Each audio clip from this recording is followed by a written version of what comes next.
اس کے آنے کے کچھ دن بعد اس نے اپنے گھر میں 2 عورتوں اور ایک مرد کو آتے دیکھا۔ ان سے ملنے کے بعد امی کسی سوچ میں گم تھی۔ امید کو یوں محسوس ہو رہا تھا جیسے وہ اسے بہت غور سے دیکھ رہی ہوں۔ رات کو اس نے انہیں اپنے بھائیوں کے ساتھ مصروف گفتگو پایا۔ ان کا انداز بھی بہت پراسرار تھا۔ تم ڈینیل ایڈگر کو جانتی ہو؟ فریج سے پانی نکالتے وہ بالکل ساکت ہو گئی اور پھر اس کے ہاتھوں میں کپکپاہٹ دیکھی گئی۔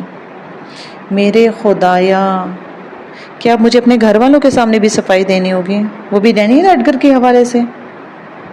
وہ بمشکل پلٹی تھی۔ امی ڈائننگ ٹیبل پر سبزی بناتے ہوئے اس کے جواب کے منتظر تھی۔ میں جس ریسٹورنٹ میں کام کرتی تھی نا، وہاں کھانا کھانے کے لیے آیا کرتا تھا۔ اچھا، کیسا آدمی تھا؟ مجھے کیا پتا امی، آپ کیوں پوچھ رہی ہیں؟ اس نے تمہارے لیے رشتہ بھجوایا ہے۔ اس کے ہاتھ سے پانی کا گلاس گر پڑا۔ یہاں تک کیسے پہنچ گیا یہ شخص اور کیوں؟ امی نے جب اس کے ہاتھ سے گلاس کو گرتے دیکھا تو پھر اس کے چہرے پر نظر ڈالی۔ وہ بے اختیار خوف زدہ تھی۔ ہم لوگ سوچ رہے تھے کہ شاید تم اسے جانتی ہو اور تمہاری پسند کی وجہ سے اس نے یہاں رشتہ بھجوایا۔ نہیں، میں اسے بس اتنا ہی جانتی ہوں اور پسند کا تو سوال ہی پیدا نہیں ہوتا۔ میں غیر مسلم کے ساتھ کیسے شادی کر سکتی ہوں؟ وہ اسلام قبول کر چکا ہے اور اب اس کا نام ایمان علی ہے۔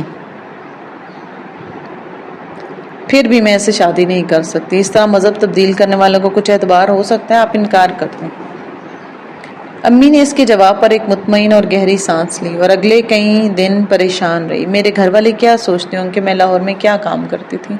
وہ اپنے بھائیوں کے چہرے پر ملامت اور خفگی تلاش کرتی رہی، مگر ان کے چہرے پہلے ہی کتنا تھے۔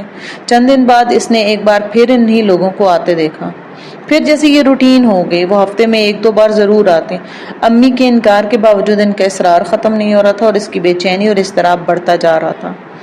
آپ ان سے کہیں نا وہ ہمارے گھر نہ آئیں، ہمیں یہ رشتہ پسند نہیں ہے۔ پھر بحث کی کیا تک ہے؟ اس دن ان کے جانے کے بعد اس نے اپنی امی سے یہ کہا کہ میں بہت بار کہہ چکی ہوں مگر وہ لوگ بضد ہیں۔ اس کی امی نے مجبوری ظاہر کی اور وہ اپنی امی کا چہرہ تکتی رہی۔ چند دن بعد رات کو معین اس کے پاس آیا۔ کچھ دیر ادھر ادھر کی باتیں کرنے کے بعد اس نے کہا کہ میرا دوست سکندر ایمان علی کو بہت اچھی طرح جانتا ہے۔ ان کے دوست سعود ارتضیٰ کا چھوٹا بھائی اس کا دوست ہے۔ وہ کہہ رہا تھا کہ ایمان بہت اچھا آدمی ہے مگر مجھے کسی غیر ملکی کے ساتھ شادی نہیں کرنا۔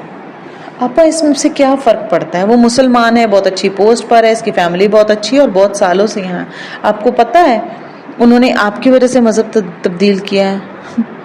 مگر مجھے پھر بھی شادی نہیں کرنی۔ صرف شادی کے لیے مذہب تبدیل کرنے والا شخص کبھی بھی قابل اعتبار نہیں ہو سکتا۔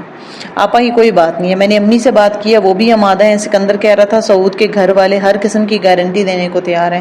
میں نے ایمان علی کی تصویر دیکھی ہے، مجھے دیکھنے میں اچھا لگ رہا ہے۔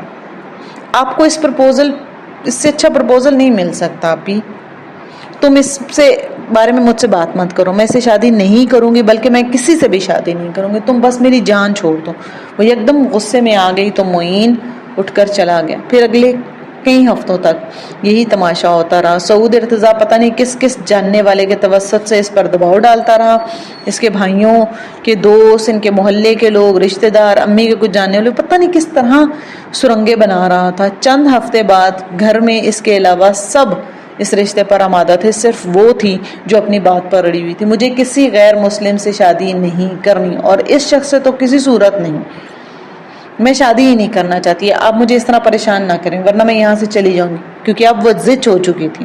وہ اپنے گھر آنے والے سعود ارتضیٰ کی بیوی اور ماں کے سامنے جا کر بھی ایک بار انکار کر چکے تھے۔ اس کے بعد بھی وہ لوگ اس کے گھر نہیں آئے تھے مگر بلا واسطہ طور پر مختلف لوگوں کے ذریعے ان پر دباؤ ڈالنے کی کوشش کر رہے تھے۔ اسے اس دباؤ، اس اصرار سے چڑ ہونے لگی تھی۔ شاید اس کی یہ ضد اسی طرح جاری رہتی اگر اس کی ملاقات ڈاکٹر خورشید سے نہ ہوتی۔ جس دن وہ اس کے گھر آئے تھے نا، اس دن اس کی امی نے اسے آ کر ان سے ملنے کے لیے کہا۔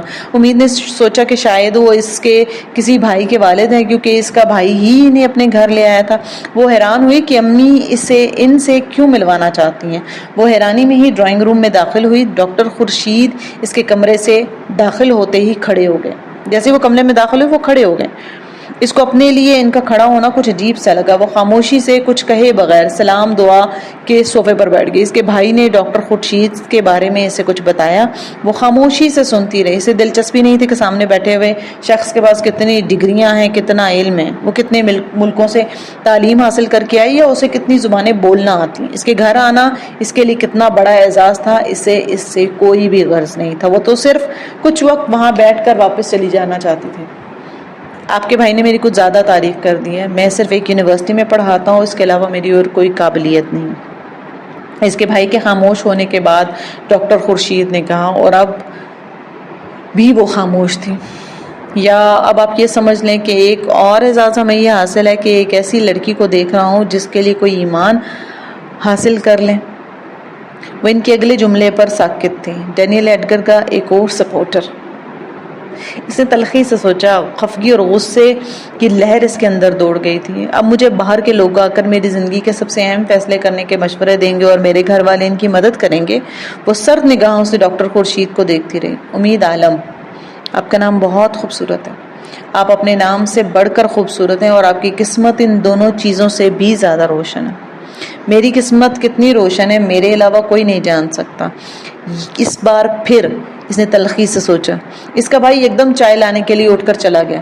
مجھے ایک بات بتائیں، آپ اتنے بڑے اسکالر ہیں، اب تو بہت علم رکھتے ہیں نا، دنیا کا بھی دین کا بھی، آپ بتائیں صرف شادی کے لیے مذہب تبدیل کرنے والا شخص کتنا قابل اعتبار ہو سکتا ہے؟ اور کوئی مسلمان لڑکی ایسے شخص سے شادی کرنے کا جوا کیوں کھیلے جس کے عقیدے کے باطل ہو جانے کا اسے شک ہو؟ اور مجھے یہ بھی بتائیں کہ جب آپ جیسے اسکالرز مسلم لڑکیوں کو جا کر اس کام پر مجبور کرنے لگیں تو ہدایت اور رہنمائی کے کتنے دروازے کھلتے رہ جائیں گے؟ جتنے تلخ لہجے میں اس نے یہ بات کی تھی اس کے برعکس اس کی مسکراہٹ میں کوئی کمی نہیں آئی تھی۔ وہ بڑی خندہ پیشانی سے اس کی بات سن رہے تھے۔ میں یہاں اسکالر کے طور پر نہیں آیا، میں یہاں ایک عام مسلمان کے طور پر آیا ہوں، ایک دوسرے مسلمان کو مجبور کرنے کہ وہ کسی نام نہاد مسلمان سے شادی کر لیں۔ نام نہاد مسلمان سے آپ کی کیا مراد ہے امید بی بی؟ اگر ایمان علی نام نہاد مسلمان ہے تو کیا ہم نام نہاد مسلمان نہیں ہیں، جن کے اعمال اور افعال اسلام کے بتائے ہوئے کسی اصول کے مطابق نہیں ہیں، جن کے ایمان اتنے کمزور ہیں، جو صرف ساری زندگی اس بات کا فائدہ اٹھاتے ہیں کہ انہیں پیدائشی طور پر مسلمان گھرانے میں پیدا کیا گیا، وگرنہ دین کے لیے کوئی قربانی دینی پڑے تو مسلمان انہی فہرستوں میں خاصی کم تعداد میں ہوں گے، مگر صرف دعویٰ کرنا پڑے تو ہر مسلمان کسی دوسرے مسلمان کو مسلمان ہی نہیں تسلیم کرتا۔ اب وہ سنجیدہ ہو چکے تھے۔ میں ان مسلمانوں میں سے نہیں ہوں، میں نے اپنے دین اپنے ایمان کے لیے کیا چھوڑا ہے اس کا اندازہ آپ نہیں کر سکتے۔ میں نے اپنی خوشیاں اپنے خواہشوں کو مار دیا ہے، اس لیے میرے افعال اور اعمال کے بارے میں تو بات نہ ہی کریں۔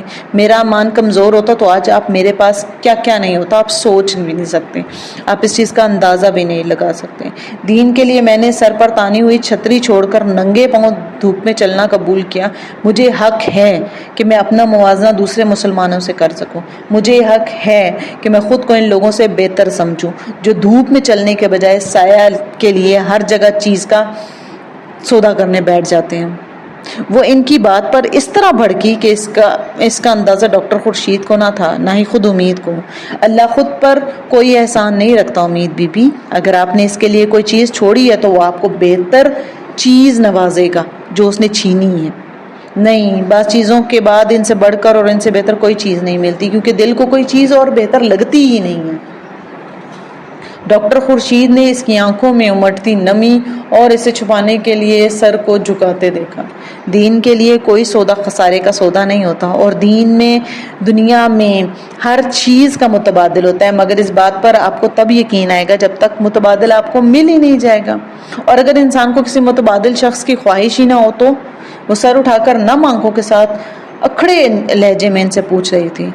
انسان کی خواہشات سے اللہ کو دلچسپی نہیں ہے، وہ اس کی تقدیر اپنی مرضی سے بناتا ہے، اسے کیا ملنا ہے اور کیا نہیں ملنا ہے اس کا فیصلہ وہ خود کرتا ہے۔ جو چیز آپ کو ملنا ہے آپ اس کی خواہش کریں یا نہ کریں وہ آپ کو ملنی ہی ہے، وہ کسی دوسرے کے پاس نہیں جائے گی، مگر جو چیز آپ کو نہیں ملنا وہ آپ کو نہیں ملنا، وہ کسی کے پاس بھی جائے گی مگر آپ کے پاس نہیں آئے گی۔ انسان کا مسئلہ ہے کہ وہ جانے والی چیزوں کے ملال میں مبتلا رہتا ہے اور آنے والی چیزوں کی خوشی سے مسرور نہیں کرتی۔ میں آپ سے یہ نہیں پوچھوں گا کہ آپ نے دین کے لیے کیا چھوڑا ہے، میں صرف یہ پوچھوں گا کہ آپ نے کیوں چھوڑا، اور یہ سوال اس لیے کروں گا کہ خدا کے لیے کیے جانے والے عمل پر فخر کے بجائے آپ کو پچھتاوا ہے، اور یہ پچھتاوا شر سے بڑھ کر ہوتا ہے، یہ انسان کا ہر اچھا عمل بھی تباہ کر دیتا ہے۔ خدا کے لیے کیے جانے والے عمل پر شکر اور پھر فخر کرنا چاہیے کہ اس نے آپ کو آزمایا اور آپ نے ثابت قدمی اور استقامت دکھائی، لیکن اگر آپ کو پچھتانا تھا تو پھر آپ نے قربانی کیوں دی؟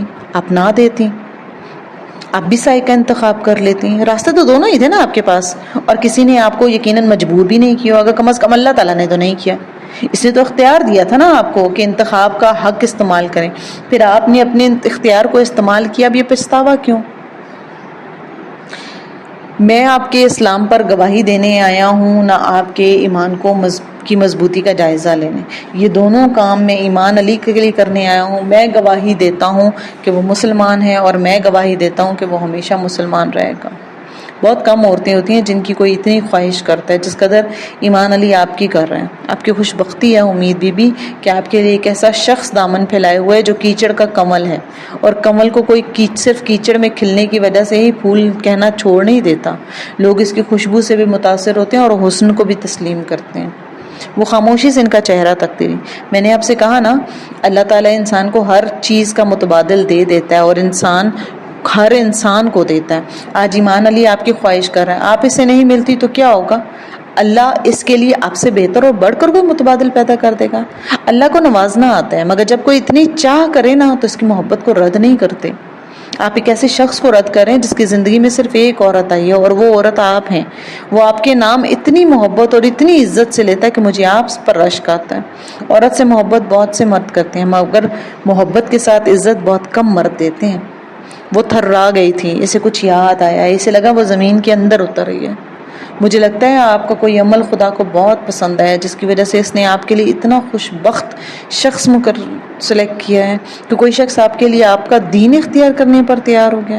اب آپ سوچئے آپ کے ساتھ اس شخص کو اور کتنی ثابت قدمی اور استقامت دے گا۔ اس کی آنکھوں کے دھندلانے شروع ہو گئی تھی۔ ہمارے دین کا امتیاز ہی یہ ہے کہ اس میں کوئی چھوت چھات نہیں ہے۔ پرانے مسلم کو کوئی تصور نہیں ہے، ہمیں انصار کی طرح ہونا چاہیے، آنے والے کو گلے لگانا چاہیے، ان کے عقیدوں اور حسب نسب کو چھاننے پھٹکنے نہیں بیٹھنا چاہنا چاہیے۔ جو منہ سے خود کو مسلمان کہتا ہے وہ مسلمان ہے، ہمارے ماننے یا نہ ماننے سے اس کے ایمان پر فرق نہیں پڑے گا، ہمارے ایمان پر فرق پڑے گا۔ اس نے اپنی آستینوں سے چہرہ صاف کیا۔ آپ مقدر پر یقین رکھتی ہیں تو یہ جان لیں کہ آپ ایمان علی کے مقدر میں لکھی گئی ہیں۔ آپ کو کوئی اور نہ ملنا، پہلے ملنا تھا بعد میں مل گیا، پہلے ملا تھا چھوٹ گیا، آپ کو دیکھ کر محسوس ہو رہا ہے کہ آپ میرے لفظوں سے موم ہوں یا نہ ہوں، مگر ایمان علی نے آپ کے لیے کوئی ایسی دعا ضرور کی ہے کہ وہ آپ کو پالے گا۔ اب اس میں کتنا وقت لگے گا یہ خدا جانتا ہے۔ اس نے اپنے چہرے کو ہاتھوں سے ڈھانپ لیا۔ وہ ڈاکٹر خورشید کو نہیں جانتی تھی، مگر اس کی زبان میں ایسا کچھ تھا جو دوسروں کو چکا دیتا تھا، انہیں بے بس کر دیتا تھا، پھر انہیں قائل کرتا۔ وہ قائل نہیں ہوئی تھی مگر بے بس ضرور ہو گئی تھی۔ اس رات اس نے اپنی پوری زندگی کو ایک فلم کی طرح آنکھوں کے سامنے سے گزرتے ہوئے دیکھا۔ ہر یاد، ہر تصور جہاں زیب پر آ کر ختم ہو گیا تھا۔ کیا میرے لیے کسی دوسرے شخص سے شادی کرنا ممکن ہے جب میں اپنا ہر خواب کسی دوسرے مرد کے حوالے کر چکی ہوں؟ میں نے اپنی پوری زندگی کو ایک دوسرے شخص کے حوالے سے دیکھا ہے۔ ایمان علی کو میں کیا دے پاؤں گی؟ میرے سارے لفظ، سارے حرف، سارے جذبے، سارے احساسات صرف جہاں زیب کے لیے ہی تو تھے، کسی دوسرے شخص کے لیے تو میرے پاس کچھ بھی نہیں ہے۔ اس کا دم گھٹنے لگا تھا۔ ڈاکٹر خورشید کہتے تھے کہ اس نے مجھ سے اتنی محبت کی ہے، میرے لیے اتنی دعائیں کی ہیں کہ خدا نے مجھے اس کے مقدر میں لکھ دیا ہے۔ میں نے بھی تو جہاں زیب سے بہت محبت کی تھی، بہت دعائیں مانگی تھی، پھر اللہ نے اسے میرے مقدر میں کیوں نہیں لکھا؟ ایمان علی تو مجھے ہر ایک سے مانگتا پھر رہا ہے، میں نے تو جہاں زیب کو صرف اللہ سے مانگا تھا۔ جس شخص کو میں نے چاہا تھا وہ مجھے تو نہیں ملا، تو پھر میں اس شخص کو کیوں ملوں جو مجھے چاہتا ہے؟ مگر مجھے اس شخص سے ایک بات کرنی چاہیے۔ دیکھنا چاہتی ہوں کتنی صداقت ہے اس کے لہجے میں۔ وہ ڈاکٹر خورشید کے گھر اس سے ملنے گئے. وہ جتنی تلخی سے اس سے بات کر سکتی تھی اس نے کی، مگر وہ متزلزل نہیں ہوا. اس نے ایمان کو اپنی منگنی کے بارے میں بتایا. اس کا خیال تھا کہ شاید وہ اپنے فیصلے پر نظر ثانی کرے گا، پر وہ اب بھی اسی طرح تھا. امید کو اس پر غصہ آ رہا تھا. پھر اسے ایمان پر ترس آیا. اس کا دل چاہا کہ وہ اسے کہے کہ اپنی زندگی میں مجھے شامل مت کرو، اپنی زندگی برباد کر رہے ہو. کسی ایسی لڑکی سے شادی کرو جس کی زندگی میں کوئی جہازیب نہ آیا ہو، جو تمہاری محبت کا یقین کرے، تمہارے جذبوں کی قدر کرے. مگر میں وہ لڑکی نہیں ہوں. اس نے شرط رکھی کہ وہ 1 سال تک اس سے نہ ملے، نہ کوئی رابطہ رکھے اور اسلامی تعلیمات پر کاربند رہے. اگر اس نے یہ شرط پوری کر دی تو وہ 1 سال کے بعد اس سے شادی کر لے گی. اس نے سوچا تھا کہ 1 سال تک ایمان علی کی محبت میں کمی ہو جائے گی، وہ اس کی نظروں سے ہٹ جائے گی، شاید اس کے اس جنون میں کمی آ جائے گی، شاید وہ ان چیزوں پر غور کرے گا، اور وہ غور کر رہی تھی. ایمان نے اس کی شرط مان لی. 1 سال میں 365 دن ہوتے ہیں. 365 دن اگر کسی شخص کو دیکھا نہ جائے، نہ اس سے بات کی جائے، نہ اس سے رابطہ کیا جائے تو محبت کم ہو جاتی ہے. میں بھی یہی دعا کروں گی کہ ایمان علی کے ساتھ ایسا ہو. اس نے اپنے گھر والوں کو اپنے فیصلے سے آگاہ کرتے ہوئے سوچا تھا اور وہ بہت مطمئن تھی. اسے جہاں زیب کی الوژن کے ساتھ رہنے کے لیے 1 سال اور مل گیا. 1 سال اور گزر گیا. امی اس کے لیے کوئی رشتہ تلاش نہ کرتی.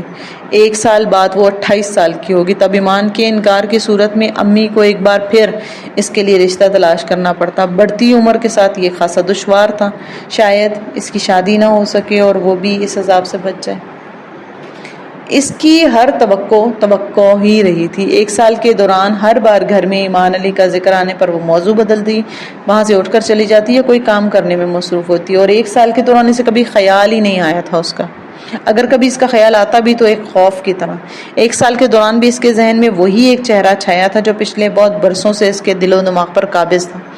1 سال کے دوران بھی اس نے اپنے ارد گرد لہراتی پرچھائیوں میں جہاں زیب کو ہی تلاشا تھا، اپنے ارد گرد گونجتی آوازوں میں اسی آواز کو تلاش کیا تھا. 1 سال پورا ہونے کے بعد سب سے زیادہ انتظار اس کی امی کو تھا. وہ سال ختم ہونے سے چند ہفتے پہلے ہی شادی کی تیاریوں میں مصروف ہو گئی. امید کو یوں لگا جیسے وہ کسی دھاگے سے معلق ہے. وہ چاہتی تھی ایمان علی مدت ختم ہو جانے کے بعد بھی اس سے دوبارہ کوئی رابطہ نہ خیال کرے. اس کا خیال تھا وہ رابطہ نہیں کرے گا، کیونکہ پورے 1 سال اس نے ایسا نہیں کیا تھا، اور اس کا خیال غلط ثابت ہوا تھا. سال ختم ہونے کے اگلے دن اسے کوریئر سروس کے ذریعے ایک کارڈ ملا. کارڈ ہاتھ میں لیتے ہی اس کا سانس رک گیا. لفافے کی پشت پر لکھا تھا ایمان علی کا نام. اسے کسی سانپ کے ڈنک کی طرح لگا. دم سادے کانپتے ہاتھوں کے ساتھ اس نے کارڈ کھولا. This year is over. ایمان علی remains ایمان علی. What about your promise? سال ختم ہو چکے ہیں اور ایمان علی اب بھی ایمان علی ہے. آپ کو اپنا وعدہ یاد ہے؟ اس کے ہاتھ سے وہ کارڈ چھوٹ گیا. اس کا وعدہ اس کے گلے میں پھندا بن کر اٹکنے لگا. کیا واقعی میں اس شخص کے مقدر میں ہوں؟ تو پھر جہاں زیب عادل. تب اس نے اپنی آنکھیں موند لیں.